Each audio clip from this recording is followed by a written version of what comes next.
आज हम आपको रूबरू कराएंगे एक ही शख्सियत से जो किसी पहचान की मोहताज नहीं है।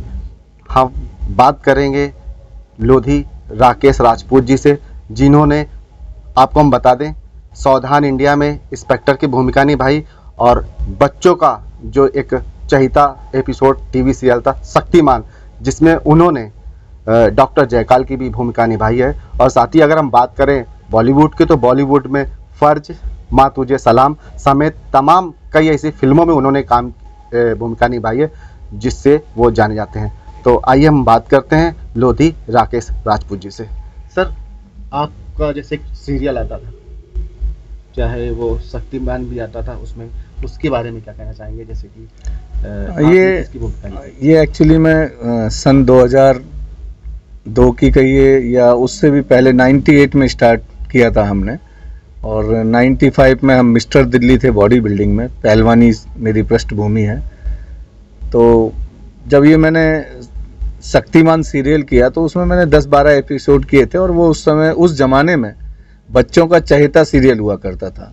शक्तिमान का किरदार निभाते थे मुकेश खन्ना जी, और जो मेरे मित्र थे वो रियल जो डॉक्टर जयकाल का कैरेक्टर प्ले करते थे। और कुछ टाइम उनकी तबीयत ख़राब हो गई, तो उनके वजह से मुझे 10-12 एपिसोड काम करने का मौका मिला, और उस समय उसकी टीआरपी बहुत बढ़ी। उसमें एक डायलॉग बहुत फेमस हुआ था, जी हाँ मैं हूँ डॉक्टर जयकाल, अंधेरा छाएगा डॉक्टर जयकाल आएगा। तो उस समय बहुत बच्चे उसको देखते थे, बड़े रुचि से देखते थे, और उन्हें ऐसा लगता था कि शायद हम अगर छत से कूद जाएंगे तो शक्तिमान बचाने आएगा। तो बहुत से हादसे भी होना चालू हो गए थे। सर, उसी में एक और टीवी सीरियल आता था सावधान इंडिया के नाम से। जी, वो तो आज भी आता है, वो सच्ची घटनाओं पे आधारित। तो सच्ची घटनाओं पे आधारित। तो उस पे आपके क्या रोल रहता है? उसमें भी मैं इंस्पेक्टर की भूमिका में आता हूँ, और सच्ची घटनाओं पे आधारित ज़्यादातर मैंने वो एपिसोड किए जो यूपी से रिलेटेड है, क्योंकि मैं खुद एक उत्तर प्रदेश कासगंज एटा का रहने वाला हूँ। अगर उसके बाद आपने टीवी में, आपकी पहली मूवी कौन सी थी?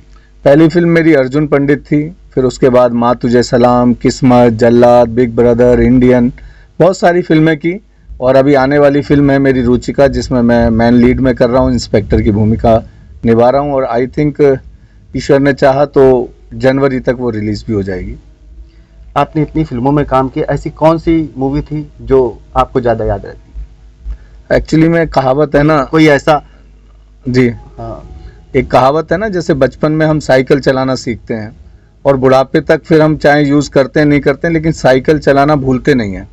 तो जब आदमी किसी भी नए फील्ड में जाता है और जो पहला कदम रखता है वही उसके जीवन का यादगार पल होता है। जैसे मेरी पहली फिल्म थी अर्जुन पंडित, तो वही यादगार फिल्म है मेरी, क्योंकि उसमें सन्नी देओल साहब, जिनको देख के हम पहलवानी करते थे, जूही चावला उसमें हीरोइन थी। तो उसमें मेरा एक स्टार्टिंग कैरेक्टर था कि शरारती स्टूडेंट का कैरेक्टर प्ले किया था मैंने, और बहुत फेमस हुआ था वो। तब मेरी बहुत लोगों ने तारीफ़ की कि हाँ, ये कहाँ गांव से उठकर और पहलवानी के दम पर फिल्म लाइन में कम से कम इसने एक पहचान बनाई, और वही मेरी पहली फिल्म है अर्जुन पंडित। आप टीवी सीरियल में भी आपने काम किया, आपने मूवी में भी बॉलीवुड में काम किया, उसके बाद उससे आपका राजनीति में आने का क्या मतलब है? हाँ, ये कह सकते हैं कि ईश्वर का आशीर्वाद रहा कि मैं पहले पहलवान रहा, उसके बाद फिल्मों में गया, फिर भारत सरकार में जब डॉक्टर मनमोहन सिंह जी प्रधानमंत्री बने 2004 से 2014 तक, तब मुझे भारत सरकार में काम करने का मौका मिला। तब मैंने ये जाना कि सरकारें कैसे चलती हैं, राजनीति क्या चीज़ है, और वहाँ से मुझे अनुभव हुआ। तो मुझे लगा कि मुझे भी अपने समाज के लिए, अपने परिवार के लिए, अपने प्रदेश के लिए काम करना चाहिए, और तब से मैं समाज सेवा कर रहा हूँ पार्टी के माध्यम से। आज आपका कहाँ पर आगमन हुआ? आज मैं कानपुर आया हुआ हूँ, और कानपुर में संविधान दिवस पर एक महारैली की गई थी, जिसकी अध्यक्षता हमारे आदरणीय राजा रामपाल जी ने की, जो एक्स-MP हैं। उसमें मुख्य अतिथि थे हमारे राष्ट्रीय अध्यक्ष आदरणीय अखिलेश यादव जी, और बहुत आज जन सैलाब देख के लगा कि हाँ, इस ढोंगी पाखंडी शोषणकारी मानसिकता वाली बीजेपी से लोग कितने त्रस्त हैं। क्योंकि एक छोटा सा आह्वान किया, और उसमें हज़ारों की नहीं, मैं कहता हूँ लगभग लाखों की भीड़ थी, और पूरे रोड जाम थे 2-2, 3-3 घंटे तक।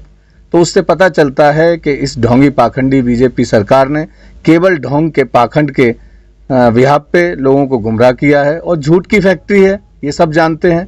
और ज़्यादा दिन तक नहीं चलेगी। और अब आने वाले 2024 में, और मैं कई बार कई मंचों से कहता हूं कि वक्त गूंगा नहीं बस मौन है, और वक्त आने पर बता देगा किसका कौन है, किसका कौन है।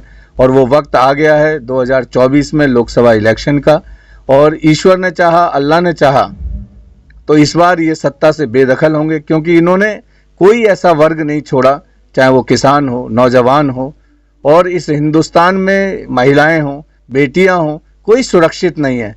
इसलिए ये 2024 में 100% जाएंगे। और आदरणीय अखिलेश यादव जी ने एक आह्वान और एक गठबंधन किया है पीडीए से।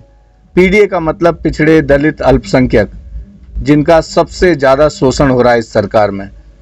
तो ईश्वर ने चाहा तो 100% ये लोग इस बार सत्ता से बाहर होंगे।